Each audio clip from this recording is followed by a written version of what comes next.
तो नमस्कार दोस्तों, स्वागत है आप सभी का जॉब गाइड स्टडी चैनल में फिर से। तो आज के इस वीडियो में हम बचे हुए कुछ क्वेश्चंस करेंगे लूसेंट बायोलॉजी के ऊपर। ठीक है, तो लूसेंट बायोलॉजी के अभी तक हमने 75 सवाल देख रखे हैं। तो इस पार्ट में हम 76 से लेकर के 100 तक कंप्लीट करेंगे और 25 क्वेश्चन देखेंगे। एंड इसी के साथ हमारा 100 क्वेश्चन समाप्त हो जाएगा लूसेंट बुक से। ठीक है, उसके बाद हम फिजिक्स को कंटिन्यू करेंगे। तो चलिए दोस्तों स्टार्ट करते हैं। पहला सवाल आपके स्क्रीन पे 76, which microorganism cause hepatitis B. किस माइक्रो ऑर्गेनिज्म के कारण हेपेटाइटिस बी होती है। तो हेपेटाइटिस बी के बारे में बात करें दोस्तों, ये एक तरह का वायरल डिजीज है जिसको हम कहते हैं HBV, यानी कि हेपेटाइटिस बी वायरस। ठीक है, एक प्रकार का ये क्या है, वायरल डिजीज है। आगे चलते हैं दूसरे सवाल की तरफ। यहाँ पे कहा जा रहा है the medicine of epilepsy is extracted through the lichen. देखिए, एपिलेप्सी डिजीज जो होती है उसके मेडिसिन कहाँ से एक्सट्रैक्ट किया जाता है, लाइकेन, कौन सा लाइकेन से। तो लाइकेन के बारे में सबसे पहले हम जानते हैं क्या होता है। सिम्बायोटिक एसोसिएशन होती है किसके किसके बीच में दोस्तों, फंगी और एल्गी, है कि नहीं। फंगी और एल्गी के बीच का क्या है, सिम्बायोटिक एसोसिएशन है। क्या है, सिम्बायोटिक। सिम्बायोटिक क्या है, एसोसिएशन। एसोसिएशन है, ठीक है। सिम्बायोटिक एसोसिएशन है फंगी एंड एल्गी के बीच में। ज़्यादा डिटेल नहीं बात करेंगे क्योंकि हम पहले ही ऑलरेडी बात कर रखे हैं। एंड बात किया जाए ये कहाँ से एक्सट्रैक्ट किया जाता है दोस्तों, ये परमेलिया से एक्सट्रैक्ट किया जाता है। इस बात को आप अच्छे से क्या करेंगे, याद करके रख लेंगे। क्लियर है दोस्तों। चलिए बढ़ते हैं नेक्स्ट सवाल की तरफ। देखिए, परमेलिया को कभी कभी स्कल लाइकन भी कहते हैं, तो आप स्कल लाइकन करके भी, ठीक है, नोट बना लीजिएगा। स्कल लाइकन भी इसको कभी कभी कहा जाता है। बढ़ते हैं दोस्तों नेक्स्ट सवाल की तरफ। यहाँ पे कहा जा रहा है 78 में water percentage in plasma is. Plasma के बारे में बात करें, प्लाज्मा में कितनी वाटर परसेंट होती है। तो वाटर परसेंट की जब बात आती है प्लाज्मा की दोस्तों, तो ये 91 से लेकर के 90, ठीक है, 91 से लेकर 93% तक क्या होती है, वाटर कंटेंट होती है प्लाज्मा के अंदर। अच्छे से याद रखेंगे, वाटर कितना होता है, 91 से लेकर के 93% तक वाटर होता है। और यही दोस्तों हम बात करें तो ये यहाँ पे हम देखा जाए 7 से लेकर के 9% तक क्या होते हैं, 7 से लेकर के 9% तक यहाँ पे हमें देखने को मिल जाते हैं सॉलिड्स। ठीक है, अच्छे से याद रखें, 7 से लेकर के 9% तक हमें क्या देखने को मिलते हैं, सॉलिड्स देखने को मिलते हैं। ये सॉलिड्स क्या क्या होते हैं दोस्तों, तो जो की मटेरियल और प्रोटीन्स होते हैं उसको हम सॉलिड्स कहते हैं। तो यहाँ पे लिख लेगा प्रोटीन, प्रोटीन एंड की मटेरियल्स। की मटेरियल्स मतलब समझ रहे हैं ना, जो जो चीज़ पाई जाती है उनके बारे में बात करें। प्रोटीन्स एंड की मटेरियल की हम बात करें तो 7 से लेकर के 9% तक की आपको देखने को मिलेगी वो सॉलिड रहते हैं प्लाज्मा के अंदर। बाकी सारा का सारा कंटेंट जो रहता है वो वाटर का रहता है। ये सवाल आपको JPSC में पूछा गया है, उत्तर प्रदेश में पूछा गया है। एंड आने वाले आपके सभी एग्जाम के लिए काफ़ी ज़्यादा इंपॉर्टेंट है, बहुत बार एग्जाम में ये सवाल पूछा गया है। तो देखिए दोस्तों 79 नंबर सवाल पे यहाँ पे पूछा गया which one of the following is not a function of liver. Liver की फंक्शन कौन सी नहीं होती है। तो इस सवाल में आपको ध्यान देना है, यहाँ पे विच of the following is not a function of liver आपको कहा गया है। ठीक है, लिवर की फंक्शन कौन सी नहीं होती है। तो लिवर की फंक्शन के बारे में सबसे पहले हम बात करते हैं। तो लिवर क्या करती है, ब्लड जितने सारे डाइजेस्टिव ट्रैक्ट से जितने सारे ब्लड आते हैं उन सारे ब्लड को ये क्या करता है, लिवर उनको प्यूरिफाई करता है। ओके, तो लिवर क्या करता है, यानी कि फिल्टर करता है लिवर उन सभी चीज़ों को। तो ये बात आपको याद रखना है। जैसे साथ ही साथ ग्लाइकोजेनेसिस जो होती है, प्रोसेस ऑफ ग्लाइकोजन की जो प्रोडक्शन होती है, ग्लाइकोजेनेसिस, वो भी कहाँ प्रोड्यूस्ड होती है, वो भी लिवर में ही प्रोड्यूस्ड होती है। ठीक है, यहाँ पे हम देखते हैं conversion of glucose into glycogen. तो यहाँ पे ऑप्शन है हम देखेंगे, ये भी करेक्ट है। प्रोडक्शन ऑफ यूरिया देखेंगे, फिर destruction of dead and worn out red blood cell. तो यहाँ पे देखिए जो बात किया जाए रेड ब्लड सेल की, डेड सेल की जो होती है उसमें बात किया जाए लिवर में क्या होता है, डिस्ट्रक्शन होती है। Absorption of food and excess water from the undigested food. यहाँ पे कहा गया है कि अनडाइजेस्टेड फूड से यहाँ पे क्या करते हैं, फूड की एब्जॉर्प्शन होती है। Absorption of food and excess water, excess water की एब्जॉर्प्शन किया जाता है लिवर में। तो ये बिल्कुल नहीं है, लिवर एब्जॉर्ब नहीं करता है। ठीक है, तो ऑप्शन डी यहाँ पे होना चाहिए करेक्ट आंसर, क्योंकि यही एक ऐसा फंक्शन है जो कि लिवर परफॉर्म नहीं करता है। ठीक है, यूरिया की प्रोडक्शन भी बात करें दोस्तों तो लिवर से ही रिलेटेड है। आगे बढ़ते हैं दूसरे सवाल की तरफ। 80 number, leaves of which of the following plant are not use for rearing of silkworm. Silkworm की रियरिंग के लिए कौन सा लीफ को नहीं यूज किया जाता है, ये आपको सवाल में पूछा जा रहा है। तो यहाँ पे देखा जाए दोस्तों विच of the following is not, तो नॉट को आप यहाँ पे कर दिए कैंसिल, क्योंकि यहाँ पे जब सवाल हम देखेंगे तो ये सवाल बनाया हुआ है leaves of which of the following plant are use for the rearing of silkworm. ठीक है, तो सिल्क वर्म के रेयर की बात किया जाए दोस्तों, तो जो प्रोसेस होती है जिससे हम सिल्क वर्म निकालते हैं उसको क्या कहते हैं, यानी कि कल्टीवेशन ऑफ सिल्क वर्म को सेरी कल्चर कहते हैं। ये भी बात आप जैसे याद रखिए, सेरी कल्चर कहते हैं। ठीक है, सेरी कल्चर कहते हैं, ठीक है। इस बात को भी आपको याद रखना, कल्टीवेशन ऑफ सिल्क वर्म को हम क्या कहते हैं, सेरी कल्चर कहते हैं, ओके। अब यहाँ पे देखा जाए तो पूछा है, नोट को आप काट दीजिएगा, सवाल अब सही हुआ, ठीक है। कौन सा ऐसा प्लांट है जिसमें सिल्क वर्म की रियरिंग की जाती है उसके लिव्स में, तो बात किया जाए दोस्तों मल्बेरी, ठीक है। मल्बेरी क्यों यूज़ किया जाता है, मल्बेरी इसलिए यूज़ किया जाता है दोस्तों क्योंकि इसमें कैरेटेनॉइड जो होती है सबसे ज़्यादा पाई जाती है, ठीक है, रिच इन कैरेटेनॉइड, ठीक है। कैरेटेनॉइड का मात्रा सबसे ज़्यादा होता है मलबेरी में, इसलिए इसको यूज़ किया जाता है। अगले सवाल की तरफ देखेंगे 81, how much protein working women must intake every day. देखिए वर्किंग वुमेन के बारे में बात किया जा रहा है, वर्किंग वुमेन को प्रतिदिन कितने ग्राम प्रोटीन लेनी चाहिए, आपको इस सवाल में पूछा गया है। तो देखिए वुमेन के बारे में बात किया जाए, आपको यहाँ पे याद करना है दोस्तों, मैन को प्रतिदिन चाहिए 55 ग्राम चाहिए, यही हम बात करें वुमेन को, ठीक है। तो वुमेन को कितना चाहिए, 45 ग्राम। तो ये नोट करके आप लिख लीजिएगा, बहुत इंपॉर्टेंट है। तो ऑप्शन डी यहाँ पे करेक्ट हो जाएगा, 45 ग्राम चाहिए वुमेन को, ठीक है, वर्किंग वुमेन को। अगले सवाल की तरफ ध्यान बढ़ाइएगा, which of the following has largest number of chromosome, सबसे ज़्यादा क्रोमोसोम किसमें पाई जाती है। तो ये देखा जाए दोस्तों टेरिडोफाइट में सबसे ज़्यादा क्रोमोसोम पाए जाते हैं। जब हम बात करें इसमें क्रोमोसोम संख्या की, तो यहाँ पे लगभग 1260 क्रोमोसोम पाए जाते हैं, ठीक है।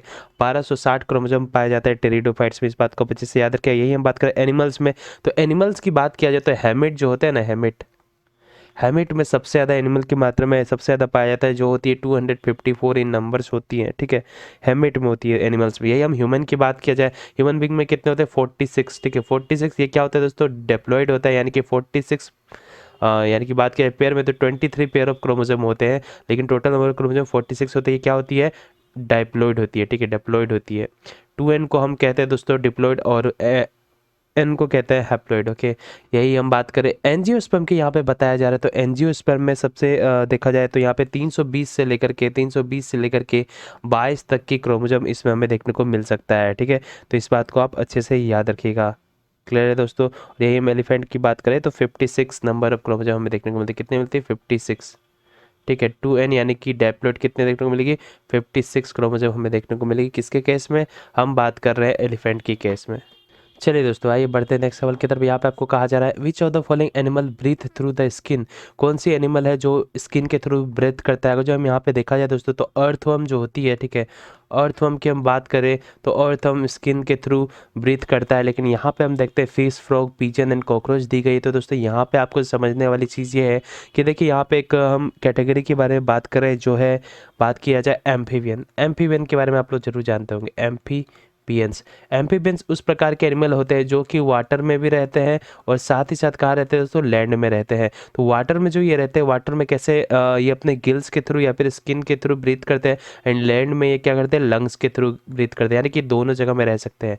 तो अर्थवर्म एंड एम्फीबियन जो होते हैं ये क्या होते हैं, ये बात किया जाए स्किन के थ्रू ब्रीथ कर सकते हैं। जैसे कि एग्जाम्पल के थ्रू हम यहाँ पे फ्रॉग पर देखा जाए, तो फ्रॉग की हम बात करें तो फ्रॉग स्किन के थ्रू ब्रीथ करती है, ठीक है, स्किन के थ्रू ब्रीथ कर सकती है फ्रॉग। अगर जब हम बात किया जाए स्किन, ठीक है, स्किन के थ्रू किस में करेगी दोस्तों, वाटर में ब्रीथ करेगी। यही हम बात करें लंग्स के थ्रू, तो लंग्स के थ्रू कहाँ करेगी, लंग्स के थ्रू ये करेगी लैंड पे, ओके। तो इस बात को आप अच्छे से याद रखिएगा। बढ़ते नेक्स्ट सवाल की तरफ, ब्लड इज है, ब्लड क्या होती है, ब्लड किस प्रकार की चीज़ होती है। तो ब्लड क्या होती है, एक तरह का कनेक्टिव टिश्यू होता है, अच्छे से याद रखिएगा। ब्लड क्या है, एक तरह का कनेक्टिव टिश्यू है। इस बात को अच्छे से याद रखना है, क्योंकि इनके पास क्या होता है दोस्तों, इनके पास मैट्रिक्स पाया जाता है, मैट्रिक्स होते हैं ब्लड के पास, ठीक है। तो इसलिए ब्लड कनेक्टिव टिश्यू होते हैं, क्लियर है। और यहाँ पे हम बात करें कितने प्रकार के ब्लड होते हैं, तो ब्लड की हम बात करें दोस्तों दो प्रकार के हम जानते हैं, रेड ब्लड सेल और वाइट ब्लड सेल, ठीक है। रेड ब्लड सेल को इरिथ्रोसाइट कहा जाता है, WBC। वाइट ब्लड सेल को क्या कहा जाता है, ल्यूकोसाइट कहा जाता है। अच्छे से याद रखें, रेड ब्लड सेल को क्या कहा जाता है दोस्तों, erythrocyte, and white blood cell को ल्यूकोसाइट, अच्छे से याद रखिएगा। बढ़ते नेक्स्ट सवाल की तरफ। अगला सवाल यहाँ पे आपसे पूछा जा रहा है 85 नंबर है, in which organ of the human body the lymphocyte cell are formed. Lymphocyte cell कहाँ बनते हैं हमारे बॉडी में, इस बात of the following organ of human body have lymphocyte. Lymphocyte कहाँ पाए जाते हैं, तो लॉन्ग बोन में पाए जाते हैं, कहाँ, बोन मेरो में पाए जाते हैं। अच्छे से याद रखिए। लिम्फोसाइट की फंक्शन के बारे में बात किया जाए दोस्तों, तो हम जो वाइट ब्लड सेल की बात करते हैं, तो वाइट ब्लड सेल से 20 से लेकर के 40% तक की बात किया जाए तो 20 से 40% तक हमें इसमें क्या मिल जाती है दोस्तों, लिम्फोसाइट मिल जाती है, ठीक है, लिम्फोसाइट। अच्छे से याद रखिएगा। लिम्फोसाइट की परसेंटेज डब्ल्यूबीसी में कितनी होती है, 20 से 40% तक की परसेंटेज हो सकती है। और ये कहाँ कहाँ पाई जा सकती है दोस्तों, ये आपकी पाई जा सकती है, देखिए और एडिशनल इन्फॉर्मेशन में आप याद रखें, ये आपकी स्प्लीन में पाई जा सकती है, ठीक है। स्प्लीन, स्प्लीन में पाई जाएगी, टॉन्सिल में, टॉन्सिल्स, ठीक है, लिम्फ नोड, लिम्फ नोड, और अभी आपने यहाँ पे देखा लॉन्ग बोन, ठीक है। ये सारे पार्ट है जहाँ पे कहाँ पाए जाएंगे दोस्तों, बात की जाए लिम्फोसाइट पाई जाएगी। स्प्लीन में यहाँ पे दिया गया है, लेकिन आपको लॉन्ग बोन मेरो बोन याद रखना है, क्योंकि बोन मेरो यहीं पे पाए जाते हैं। बात किया जाए लिम्फोसाइट्स तो यहीं पे डेवलप होते हैं लिम्फोसाइट्स बोन मेरो के अंदर। अगला सवाल देखते हैं, the coralloid root are found in, coralloid root कहाँ पाए जाते हैं, तो कैरोलॉइड रूट जो होते हैं ये आपके, बात किया जाए दोस्तों, साइकस के ट्री में पाई जाती है। अगला सवाल देखते हैं 87, द लार्जेस्ट ओव्यूल इज, सबसे बड़ा ओव्यूल हमें कहाँ देखने को मिलता है, किस में देखने को मिलता है, तो लार्जेस्ट ओव्यूल जो होती है ये हमें साइकस के ट्री में देखने को मिलती है, अच्छे से याद रखिएगा। अगले सवाल की तरफ चलते हैं, द चिलगोजा इज एक्सट्रैक्टेड फ्रॉम, चिलगोजा जो होती है वो कहाँ से एक्सट्रैक्ट किया जाता है, तो चिलगोजा कहाँ से एक्सट्रैक्ट किया जाता है, पाइनस ट्री से एक्सट्रैक्ट किया जाता है, अच्छे से याद रखिएगा। और ये एक तरह का क्या है दोस्तों, एंटी ऑक्सीडेंट, एंटी वायरल, ठीक है, एंटी बैक्टीरियल, एंटी, ठीक है, एंटी फंगल, इस प्रकार से आप याद कर सकते हैं। तो पाइनस के चिलकोजा ट्री के बारे में बात करते हैं दोस्तों, ये एक्सट्रैक्ट किया जाता है कहाँ से, पाइनस ट्री से। और इसकी फंक्शन के बारे में बात करते हैं, ये antioxidant, anti viral, anti bacterial की तरह काम करता है, ठीक है। और इसके पास बहुत सारे बेनिफिट है, यानी कि विथ मैनी बेनिफिट्स, ओके, अच्छे से याद रखिएगा। अगले सवाल की तरफ आए, the hormone insulin is, insulin hormone क्या होता है, तो इंसुलिन हार्मोन क्या होता है दोस्तों, पेप्टाइड हार्मोन होती है। तो अच्छे से याद रखें, इंसुलिन के बारे में आप सभी को पता है होती है दोस्तों कि ये ब्लड ग्लूकोज लेवल की मात्रा को क्या करता है, इंक्रीज और डिक्रीज कर सकता है, ठीक है। इंसुलिन के बारे में बात कर रहे हैं, ठीक है। और इसके साथ पेप्टाइड, यानी कि इसमें पूछा गया हार्मोन इंसुलिन क्या होती है, एक तरह का पेप्टाइड है। और इसके पास टोटल 51 अमीनो एसिड पाए जाते हैं, अमीनो एसिड, ठीक है। तो इसके पास कितनी होती है, 51 अमीनो एसिड हमें देखने को मिलती है। तो इस बात को आप अच्छे से याद रखें, और में इंसुलिन इज ए पेप्टाइड और 51 अमीनो एसिड होती है। देखिए डायबिटीज़ की केस में देखा जाए दोस्तों, जिनमें ब्लड ग्लूकोज लेवल की मात्रा काफ़ी ज़्यादा घट जाती है, तो वहाँ पे क्या किया जाता है, इंसुलिन प्रोवाइड की जाती है इंजेक्शन के थ्रू, ठीक है। तो इंसुलिन क्या है, डायबिटीज़ की एक तरह का हार्मोन है जो कि कंट्रोल करता है ब्लड ग्लूकोज लेवल को। अगला सवाल देखते हैं, which one among the following group is the most abundant in term of species and identified, सबसे ज़्यादा स्पेसिस किस में पाए जाते हैं दोस्तों, तो हमें जाहिर सी बात है दोस्तों, हमें अच्छे से पता है कि सबसे ज़्यादा स्पेसिस हमें इंसेक्ट्स में पाई जाती है। तो ऑप्शन डी को आप यहाँ पे करेक्ट कर लीजिएगा। अगले सवाल की तरफ चलते हैं, the pneumatophore are found in, pneumatophores क्या होते हैं, तो न्यू मेटाफोर्स के बारे में जब हम बात करते हैं दोस्तों, न्यू मेटाफोर्स क्या है, ये एक तरह की स्पेसिस है जो कि आपके मडी एरिया में पाए जाते हैं, ठीक है, मडी, ठीक है, सैलिन, क्लियर है। और बात किया जाए दोस्तों, तो मैनग्रूव स्पेसिस जो होते हैं ना, मैनग्रूव, मैनग्रूव स्पेसिस, ठीक है। तो मैनग्रोव स्पेसिस, मर्डी, सेलिन और मैनग्रोव स्पेसिस जो होती है तो इनको हम क्या कहते हैं, इनमें जो पाए जाते हैं उनको हम कहते हैं न्यूमेटोफोर्स, जैसे कि हो गया आपका एग्जांपल में राइजोफोरा, ठीक है, राइजोफोरा, अच्छे से याद रखिएगा। अगले सवाल की तरफ चलते हैं, which one among the following is not correct about down syndrome, down syndrome के लिए क्या यहाँ पे करेक्ट नहीं है, ये आपको सवाल में पूछा जा रहा है। तो डाउन सिंड्रोम दोस्तों हम बात करते हैं एक तरह का जेनेटिक डिसऑर्डर है, ठीक है, एक तरह का जेनेटिक डिसऑर्डर है, क्या है, एक तरह का जेनेटिक डिसऑर्डर, डिसऑर्डर है, ये तरह जेनेटिक डिसऑर्डर है, कहाँ होती है, 21 नंबर क्रोमोसोम पे होती है, कौन से क्रोमोसोम पे होती है, 21 नंबर क्रोमोसोम पे होती है, कभी कभी इसको क्रोमोसोम नंबर 21 डिसऑर्डर भी कहा जाता है। इसमें क्या होती है, डेवलपमेंट जो होती है डिले हो जाती है, क्या होती है, डेवलपमेंट, डेवलपमेंट क्या हो जाती है दोस्तों, डिले हो जाती है, ठीक है, अच्छे से याद रखिएगा। अगले पॉइंट की तरफ हम बढ़ते हैं, तो इसमें क्या होती है, मेंटल रिटार्डेशन, ठीक है, मेंटल रिटार्डेशन, ठीक है। नेक्स्ट पॉइंट देखते हैं, तो इसमें क्या होता है दोस्तों, माउथ जो होती है, माउथ कैसी होती है, ओपन माउथ होती है, ठीक है, ओपन माउथ होती है, और ओपन ओपन माउथ होती है, और फरड फरड टंग होती है, ठीक है, फरोड फरड टंग, ठीक है। ये सारे कैरेक्टरिस्टिक है जो कि हमें देखने को मिलती है डाउन सिंड्रोम में। तो यहाँ पे हम देखते हैं, it is a genetic disorder, जी हाँ, it affect individual affected individual has early ageing, यहाँ पे का affected person has mental retardation, जी हाँ। Affected person has forehead tongue with open mouth, तो ये सारे कैरेक्टरिस्टिक हमने देखा है। लेकिन यहाँ पे देखते हैं अर्ली एजिंग के बारे में बात करें तो ये हमने डिस्कस नहीं किया है, तो ऑप्शन बी यहाँ पे करेक्ट होना चाहिए। तो ये डाउन सिंड्रोम की बात किया जाए, क्या नहीं है दोस्तों, डाउन सिंड्रोम की सिम्टम्स ये नहीं है। ओके, बढ़ते हैं नेक्स्ट सवाल की तरफ। यहाँ पे कहा जा रहा है व्हाट इज़ फीवर, फीवर क्या होती है। तो जाहिर सी बात है फीवर क्या होती है, जब हमारे बॉडी की temperature, normal body temperature 37 degree Celsius से बढ़ करके 38 डिग्री सेल्सियस से जैसे ही इंक्रीज़ हो जाती है, ठीक है, तो उसको हम क्या कह देते हैं, उसको हम फीवर कह देते हैं। अब बताइए थर्मामीटर हम कहाँ लगाते हैं, थर्मामीटर हम अपने स्किन पे लगा देते हैं, ठीक है, स्किन पे लगाते हैं। तो यानी कि स्किन की इन्फ्लेमेशन ऑफ स्किन को हम क्या कहेंगे, फीवर कहेंगे। इन्फ्लेमेशन से आप क्या समझते हैं, इन्फ्लेमेशन का मतलब स्वेलिंग भी हो सकता है, ठीक है, स्वोलन भी हो सकता है, साथ ही साथ हीट भी हो सकता है, ठीक है, यानी कि हॉट, आपका स्किन हॉट हो रहा है तो उसको भी हम इन्फ्लेमेशन ही कहेंगे। तो फीवर में क्या होती है, स्किन की पोर्शन जो होती है बॉडी क्या हो जाता है, हीट हो जाता है। क्लियर है, स्किन क्यों, क्योंकि हमारे बॉडी की जो टेम्परेचर होती है जब इंक्रीज करती है तो पसीने के थ्रू जो हमारे स्किन में छोटे छोटे पोर्स जो पाए होते हैं, पोर्स के थ्रू क्या होता है, वाटर बाहर की तरफ निकल जाता है। लेकिन यही वाटर जब बाहर की तरफ नहीं निकल पाता है तो हमारा बॉडी क्या हो जाता है, हीट हो जाता है, ठीक है, यानी कि इन्फ्लेमेशन ऑफ स्किन। फीवर क्या है, इन्फ्लेमेशन ऑफ स्किन। अगले सवाल की तरफ चलिए। Consider the following camphor, chicory and vanilla in above code which of the following are plant product. तो देखा जाए कैम्फोर, तो दोस्तों कैम्फोर जो हम कपूर यूज़ करते हैं, हिंदी में हम क्या जानते हैं इसको दोस्तों, कपूर जानते हैं। तो कपूर क्या है दोस्तों, कपूर एक तरह का हम बात किया जाए, इनको हम अपने पूजा वूजा में जलाने के लिए, आरती दिखाने के लिए यूज़ करते हैं। तो ये भी प्लांट से ही एक्सट्रैक्ट किया जाता है।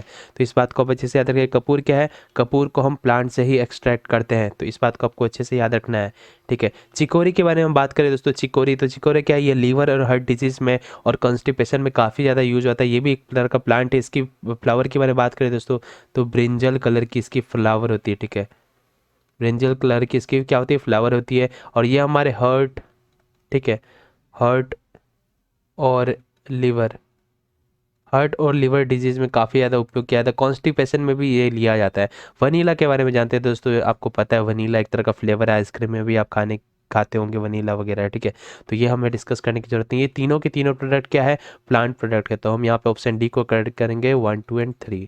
अगला सवाल देखिए, which part of the animal cell is called power house. Power house हम किसको कहते हैं, तो जाहिर सी बात है माइट्रोकॉन्ड्रिया को हम क्या कहते हैं, पावर हाउस ऑफ सेल कहते हैं। क्यों, क्योंकि इसके पास इसका खुद का क्या होता है, डीएनए होता है। क्लियर है, तो इस बात को आप अच्छे से याद रखिएगा। चलिए अगले सवाल देखिए, which of the following is not found in animal cell. Animal cell में क्या नहीं पाया जाता है। एनिमल सेल में हमने देखा न्यूक्लियस होती है, माइट्रोकॉन्ड्रिया होता है, सेल वॉल एंड सेलुलोज यहाँ पे दिया गया है। तो दोस्तों एनिमल सेल में किसी प्रकार का सेल वॉल नहीं होता है। प्लांट सेल में होता है सेल वॉल, किसका बना होता है, सेलुलोज का बना हुआ सेल वॉल होता है। लेकिन एनिमल सेल में किसी प्रकार का सेल वॉल नहीं होता है।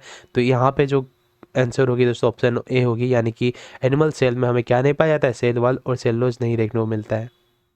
यहाँ पे देखिए मैमल कैपेबल ऑफ फ्लाइंग, कौन सी ऐसी मैमल है जो कि फ्लाई कर सकती है, जाहिर सी बात है बैट हो सकती है। अगला सवाल देखते हैं, the edible part of potato. Potato जो हम खाते हैं दोस्तों उसकी एडिबल पार्ट को क्या कहते हैं, उसकी एडिबल पार्ट होती है दोस्तों रूट। अच्छे से याद रखिएगा, जो पोटैटोज हम खाते हैं उसकी एडिबल पार्ट जो होती है हम रूट खाते हैं, ठीक है, पोटैटो क्या है, रूट है। अगला सवाल देखिए, in human body vitamin A is stored up in. Human body में विटामिन ए कहाँ स्टोर्ड होती है, आपको इस सवाल में पूछा जा रहा है, ठीक है दोस्तों। तो ध्यान दीजिएगा, आपको यहाँ पे पूछा जा रहा है ह्यूमन बॉडी में विटामिन ए कहाँ पे स्टोर्ड होती है। तो विटामिन ए और विटामिन बी 12, ठीक है, तो vitamin A and vitamin B 12 के बारे में बात करते हैं दोस्तों। तो ये जो होती है ये हमारे कहाँ पे स्टोर्ड होती है, लिवर पे स्टोर्ड होती है। तो अच्छे से याद रखिएगा, विटामिन ए और विटामिन बी 12 हमारे लिवर पे स्टोर्ड होती है। यही हम बात करते हैं दोस्तों विटामिन सी की। तो विटामिन सी हमारे बॉडी में कहीं पे भी क्या होती है दोस्तों, स्टोर्ड नहीं हो सकती है। विटामिन सी क्या होती है, विटामिन सी के बारे में बात करते हैं तो ये नॉट स्टोर्ड। तो अच्छे से याद रखें, विटामिन सी हमारे बॉडी में स्टोर नहीं हम कर सकते हैं, इसलिए हम इसको बाहर के सोर्स से लेते हैं हमेशा, ठीक है। विटामिन सी को हम क्या करते हैं, बाहर के सोर्स से, जैसे कि नींबू ले लिए, संतरा ले लिए, एंटीऑक्सीडेंट ले लिए, तो विटामिन सी हमको फ्रूट से मिल जाते हैं। लेकिन इसको हम स्टोर नहीं कर सकते, ये डायरेक्टली यूटिलाइज्ड हो जाता है। ओके, तो ये हो गया। यही हम बात करते हैं विटामिन डी। तो विटामिन डी कहाँ होती है, तो ये भी आपको याद करनी पड़ेगी दोस्तों। तो हम यहाँ पे लिखते हैं विटामिन डी, ठीक है। तो विटामिन डी कहाँ स्टोर्ड होती है, तो अच्छे से याद रखें, विटामिन डी स्टोर्ड होती है हमारे एडिपोज टिश्यू में, यानी कि फैट टिश्यू में। एडिपोज टिश्यू यानी कि फैट, ठीक है, ये क्लियर हो गया। यही हम बात करते हैं विटामिन डी के बाद विटामिन ई की हम बात करते हैं, विटामिन ई की। तो विटामिन ई कहाँ स्टोर्ड होगी, ये होगी, ये भी दोस्तों विटामिन ई क्या है, एक तरह का फैट सोल्यूबल है कि नहीं। विटामिन ई क्या है, फैट सोल्यूबल है, तो ये कहाँ पे होगी, विटामिन ई क्या है, फैट सोल्यूबल, तो ये भी लीवर में। और बात किया जाए फैटी एसिड, ठीक है, लीवर और फैटी एसिड, ठीक है, लिवर और fatty tissue, sorry fatty tissue, यानी कि फैट टिश्यू और फैटी टिश्यू में ये होगी। जाहिर सी बात है फैट सोल्यूबल है विटामिन ए, तो वहीं पे होगी, है कि नहीं। चलिए दोस्तों, यही हम बात करते हैं, अगले सवाल की तरफ चलते हैं। लास्ट सवाल हम देख लेते हैं 100 नंबर। अगला सवाल देख लीजिए दोस्तों, यहाँ पे कहा जा रहा है which of the following pair is wrong. यहाँ पे आपको रॉन्ग पेयर ढूंढना है। कॉनिकल रूट ऑनियन दिया गया है, फ्यूजिफॉर्म रूट रेडिश दिया गया है, नेपीफॉर्म रूट टर्निप दिया गया है, न्यू मेटोफोर मैंग्रोव प्लांट। तो अभी हमने न्यू मेटोफोर्स के बारे में जानता है, मैंग्रोव प्लांट, तो ये सही है। नेपीफॉर्म रूट की बात किया जाए तो टर्निप में होती है, रेडिश में फ्यूजिफॉर्म रूट होती है, ठीक है। तो ये भी यहाँ पे दिया गया है, ठीक है, फ्यूजिफॉर्म रूट किस में दिया गया है दोस्तों, नेपीफॉर्म, ठीक है, क्लियर है। तो यहाँ पे दोस्तों हम देखते हैं, बात किया जाए तो देखने वाली बात है, कॉनिकल रूट में ओनियन दिया गया है, ठीक है। तो एक चीज़ बताइए दोस्तों, कॉनिकल रूट ओनियन कैसे एग्जांपल हो सकती है कॉनिकल रूट की। ओनियन क्या है, ओनियन तो रूट है ही नहीं, onion is not a root, onion root नहीं होती है। ओनियन क्या है, ओनियन एक तरह का स्टेम है, ठीक है, इट इज़ मॉडिफाइड स्टेम है। तो अच्छे से याद रखें, ओनियन क्या है, स्टेम है, स्टेम कभी भी रूट हो नहीं सकती है। और इसी को हम क्या कहते हैं दोस्तों, बल्ब कहते हैं, ठीक है, बल्ब कहते हैं। जो हम प्याज की पार्ट खाते हैं उसको हम क्या कहते हैं, बल्ब कहते हैं, क्लियर है। तो ओनियन अच्छे से याद रखेगा, ओनियन रूट नहीं होती है, स्टेम है, क्लियर है। यही हम बात करें फ्यूजिफॉर्म रेडिस, यहाँ पे दिया गया। तो रेडिस में कॉनिकल रूट के बारे में बात करते हैं दोस्तों, कॉनिकल रूट तो यानी कि जो रूट होगी कौन प्रकार की होगी, ठीक है, कौन जैसी रूट होगी। जैसे कि एग्जाम्पल के तौर पे आप कैरोट ले सकते हैं, है कि नहीं। कैरोट की जो रूट होगी ये क्या होगी, क्या कॉनिकल रूट होगी, क्लियर है। क्योंकि यहाँ पे कोन की तरह इसमें क्या बनता है, रूट बनता है, कोन की तरह इसका रूट रहता है, क्लियर है। तो कॉनिकल रूट किस में पाया जाएगा, क्लियर हो गया ना आपको। चलिए दोस्तों, तो यहाँ पे और बाकी सारे सवाल है जो कि हम इस सेक्शन में नहीं करेंगे। हमने अभी यहाँ पे 75 से लेकर के 100 वाली सवाल देख ली है। तो 100 MCQs दोस्तों हमारे यहाँ पे समाप्त हो चुका है बायोलॉजी से, ठीक है, बायोलॉजी के पार्ट से। कौन सी बुक से, लूसेंट बुक से, ओके। तो लूसेंट बुक की हमने 100 MCQs कर रखी है बायोलॉजी की। तो उम्मीद है आपको पसंद आएगा, ये सारे पार्ट को देखिए, एंड चारों के सारे पार्ट, ये 100 क्वेश्चन आपको एक पार्ट में भी कंबाइन करके मिल जाएगी बहुत जल्द। तो वीडियो पसंद आए तो वीडियो को लाइक करिएगा।